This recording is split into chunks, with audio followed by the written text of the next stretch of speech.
Alors, toujours rétromobile au détour des salons, moi je suis tombé sur quelque chose qu'on voit quasiment jamais chez nous en France.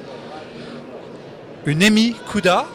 Alors, l'heureux propriétaire, il est là de cette voiture. Non, non, je ne suis pas propriétaire. Vous n'êtes plus le propriétaire? J'étais le pilote à l'époque, dans les années 70.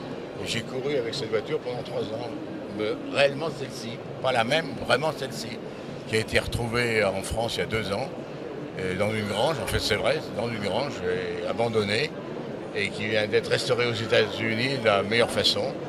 Et après j'ai été convoqué il y a 6 mois au Castellet, à une séance privée de retrouvailles. Et plus de 40 ans après, je me suis mis derrière le volant et pour faire un tour tout seul comme un grand sur le circuit du Castellet avec plus de 600 chevaux sous le capot. Alors, c'est quand même émouvant, on va dire. Alors c'est ça, on a 600 chevaux sous le capot. Mais c'était pas le moteur d'origine. Le moteur d'origine, il est aux États-Unis maintenant.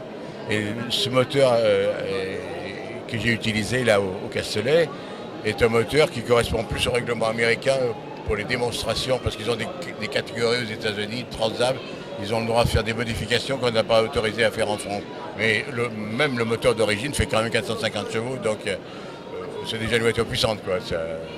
Et comme j'ai 80 ans et que je suis moins gonflé qu'avant, ça me suffisait largement. Alors c'était culotté à l'époque d'amener une américaine en course parce que c'était vraiment le nouveau, c'était des choses qu'on ne voyait pas, c'était d'abord la taille de la voiture et la puissance des moteurs. Exact, vous avez parfaitement raison, il fallait être un peu fou, mais je n'avais pas beaucoup de choix parce que j'avais fait 10 ans chez Ford où j'avais créé l'écurie Ford France avec les Mustangs, les Cobra, etc., les GT40.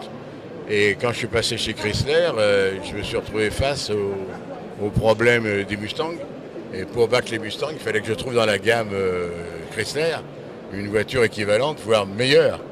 Alors j'ai mis quelques mois quand même, puis après je l'ai trouvée, c'est celle-ci. Et après on a gagné tout, devant mes anciennes Mustangs des années précédentes. Merci de nous avoir fait partager ce petit moment de passion autour de cette Emi Cuda avec un 426, un moteur de 6 litres. Aujourd'hui, 7 litres aujourd'hui, c'est extraordinaire.